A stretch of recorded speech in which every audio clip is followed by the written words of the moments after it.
YouTube के सभी दर्शकों को मेरा नमस्कार। आप सभी को राधे राधे, जय श्री कृष्ण। जैसा कि आपने पिछली मेरी क्लास देखी होगी, तो हम आवधिक आकलन को दो भागों में कर रहे हैं। इससे पिछला वाला वीडियो है, उस वीडियो में हमने जो आपका आवधिक आकलन है उसका लिखित भाग हल कर लिया था। ठीक है प्यारे बच्चों, तो आज के इस वीडियो में हम इसका मौखिक भाग देखेंगे। आकलन में दो चीजें दी गई हैं, लिखित और मौखिक। चलिए अपना आवधिक आकलन का पेज निकालो, ये लिखा हुआ है मौखिक। इसमें सारे के सारे जवाब आपको मौखिक रूप से देने हैं, लिखना कुछ भी नहीं है। मैं यहाँ पर आपको समझा दूंगा। जैसे पहला प्रश्न है, चित्र में लड़की क्या कर रही है। तो ये लड़की है, दिख रही है आपको चित्र में। ये क्या कर रही है बताना है आपको। हो सकता है ये पेड़ों को पानी दे रही हो, पेड़ों की सुरक्षा कर रही है, पेड़ों की गंदगी कूड़ा करकट साफ कर रही है। अगला है, तितलियां कहाँ बैठती हैं। तो प्यारे बच्चों, तितलियां हमेशा खूबसूरत फूलों पर बैठती हैं। जो फूल बहुत खूबसूरत होते हैं, रंग बिरंगे होते हैं, उन फूलों पर तितलियां बैठती हैं। ठीक है। या फिर महकने वाले चमकीले भी होते हैं, उन पर तितलियां बैठती हैं। याद रहेगा, खूबसूरत रंग बिरंगे और चमकीले फूलों पर। गमले में पौधे क्यों लगाए जाते हैं। देखो, गमले में पौधे इसलिए लगाए जाते हैं ताकि इनमें आप पानी डालें। गमले घर पे रखे जाते हैं। अब घर पर आप पानी डालोगे तो फैलेगा, पूरे घर में कीचड़ होगा, आंगन में कीचड़ होगा। इसलिए पौधों को हम गमले में लगाते हैं, तो आसानी से उसमें पानी डाल दें, आसानी से उसमें खाद डाल दें और मिट्टी बह के बाहर भी नहीं आती है। अगला है, फूल शब्द का समानार्थी। समानार्थी का अर्थ होता है प्यारे बच्चों पर्यायवाची। तो फूल को हम और क्या क्या कहते हैं वो आपको बताना है। तो फूल को हम कहते हैं पुष्प। कक्षा 5 में आप पाठ भी पढ़ोगे, पुष्प की अभिलाषा। सुमन, सुमन भी फूल को ही कहते हैं। पुष्प, सुमन, कुसुम, ये तीनों के तीनों फूल के पर्यायवाची हैं या समानार्थी। फूल, सुमन, कुसुम।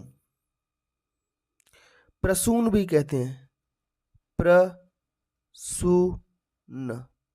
तो कोई सी भी दो आपको आपके शिक्षक जब आपसे प्रश्न करें तब बताने। पक्षी अपना घोंसला कहाँ बनाते हैं। तो पक्षी अपना घोंसला बनाते हैं बेटा पेड़ों पर। कहाँ बनाते हैं? पेड़ों की डालियों में। तो पेड़ों पर लिख सकते हो, या कभी कभी झाड़ियों में भी बनाते हैं। कुछ पक्षी ऐसे होते हैं जो झाड़ियों में भी, बड़ी बड़ी झाड़ियां होती है, वहां पर भी अपना घोंसला बना लेते हैं। ठीक। यदि पेड़ पौधे न हो तो क्या होगा। बहुत बढ़िया प्रश्न है बेटा। पेड़ पौधों से हमें मिलती है बेटा वायु। अब इसको वायु न कहते हुए आप प्राणवायु कहो। प्राणवायु, जिसका नाम है ऑक्सीजन। अगर पेड़ पौधे नहीं होंगे तो हमें ऑक्सीजन नहीं मिलेगी और हम मर जाएंगे। ठीक है। पेड़ पौधे ही बारिश कराते हैं, तो बारिश भी कम होगी अगर पेड़ पौधे नहीं होंगे तो। ठीक। चलिए, और भी बेटा, हमारे खाने पीने के लिए वस्तु, फसल, खाना, फसल, ये सब पेड़ पौधों से में ही होता है। फसल भी क्या है, एक प्रकार के पौधे हैं। तुम गमले में कौन सा पौधा लगाना चाहोगे। तो आपको बताना है बेटा, तुम्हें कौन सा पौधा लगाना है गमले में। ठीक है। मान लो कोई गेंदे का लगाएगा, कोई गुलाब का लगाएगा, है ना, कोई और फूल लगाएगा। तो आप कौन सा लगाना चाहोगे, आपको बताना है। इसके बाद ये धारा प्रवाह पठन बोध है, ये आपको पढ़ना है। एक ईमानदार और मेहनती किसान था, उसके खेत में अच्छी फसल होती थी। गांव वाले उससे जला करते थे, मतलब उससे बिल्कुल चिढ़ते थे कि इसके खेत में अच्छी फसल क्यों हो रही है, हमारे में क्यों नहीं हो रही। एक बार किसान के कुछ विरोधी राजा के पास पहुंचे और बोले, महाराज, रामू किसान को जादू आता है। क्या बोले भाई, उनकी फसल कम होती थी, रामू की ज्यादा होती थी। उनको लगा रामू फसल में जादू करता है। राजा के पास शिकायत लेके पहुंच गए। वह जादू से अच्छी फसल उगाता है। राजा ने किसान को बुलाया और पूछा, क्या तुम जादू जानते हो? राजा ने किसान से पूछा, क्या आप जादू जानते हो? किसान ने अपने मेहनती बेटों, मजबूत हल और स्वस्थ बैलों के को राजा के सामने खड़ा किया और बोला, ये सब मेरा जादू है। क्या कहा किसान ने? अपने बेटे को, जो उसके साथ खेत में मेहनत करता था, मजबूत हल और स्वस्थ बैल जो खेत जोतने के काम आते थे, उनको राजा के सामने खड़ा कर दिया। बोला, ये मेरा जादू है, इन्हीं की मेहनत से मेरी फसल अच्छी होती है। राजा ने सभी को बताया कि कठोर परिश्रम भी जादू की तरह होता है। कठोर परिश्रम से आप भी सफल बन सकते हैं। बेटा, इसको आप जब पढ़ोगे तो आपके शिक्षक देखेंगे कि आप कितने शब्द पढ़ पा रहे हो। अगर आप 20 से 30 29 शब्द पढ़ पा रहे हो तो यहाँ पर शिक्षक टिक कर देंगे। 30 से 40 शब्द पढ़ पा रहे हो तो इस पर टिक करेंगे आपके शिक्षक 1 मिनट के अंदर। ठीक है, सही सही शब्द आपको पढ़ने हैं। अगला प्रश्न है, उपयुक्त पठन अंश में कोई 2 प्रश्न। राजा ने किसान को क्यों बुलाया? क्योंकि गांव वाले शिकायत लेकर पहुंचे थे। गांव वालों की शिकायत पर राजा ने रामू को बुलाया। अगला प्रश्न है, गांव वालों ने किसान की क्या शिकायत की? बताओ जरा, अभी अभी हमने पढ़ा है। तो गांव वालों ने शिकायत की कि रामू को जादू आता है। क्या शिकायत की? रामू को जादू आता है। अगला प्रश्न, किसान का जादू क्या था? किसान का जादू था बेटा कठोर परिश्रम। बोला, कठोर मेहनत ही मेरा जादू है। राजा के सामने किसान ने किन्हें प्रस्तुत किया? तो राजा के सामने किसान ने अपने मेहनती बेटे, मजबूत हल और स्वस्थ बैल को प्रस्तुत किया था। ये सब प्रश्न मौखिक रूप से आपको जवाब देने हैं जब आपके शिक्षक पूछें तब। ठीक है प्यारे बच्चों। अगला है, राजा ने शिकायत करने वालों से क्या कहा होगा? तो उन्होंने यही कहा होगा, भाई ऐसा जादू वादू कुछ नहीं होता है, तुम भी मेहनत करो। क्या कहा होगा? कि तुम भी मेहनत करो, तुम्हारे खेत में भी जादू होने लगेगा। लास्ट प्रश्न है, अपने अपने कार्य को पूरा करने के लिए किन गुणों का होना आवश्यक है? तो हमें कोई भी कार्य हो उसको पूरा करने के लिए लगन और परिश्रम, परिश्रम को हम कहते हैं मेहनत, इनका होना बहुत जरूरी है। अगर आप मेहनत नहीं करोगे, लगन से काम नहीं करोगे तो वो कार्य पूरा नहीं होगा। उम्मीद करता हूं प्यारे बच्चों आपको समझ आ रहा होगा। जो बच्चे हमारे चैनल पर नए हैं तो प्यारे बच्चों इस चैनल को सब्सक्राइब जरूर कर लें और कमेंट बॉक्स में बताएं कि आपको हमारे वीडियो, ये आज का लास्ट लेक्चर है हिंदी का, ये पूरी हिंदी आपकी खत्म है। इसके बाद हम अगले वर्ष में मिलेंगे, है ना। अगले वर्ष के बेटा अप्रैल से स्कूल खुलेंगे, आप कक्षा 4 से कक्षा 5 में पहुंच जाओगे। तो कक्षा 5 के भी वीडियो आपको हमारे इस चैनल पर सारे के सारे ऑलरेडी बने हुए मिलेंगे।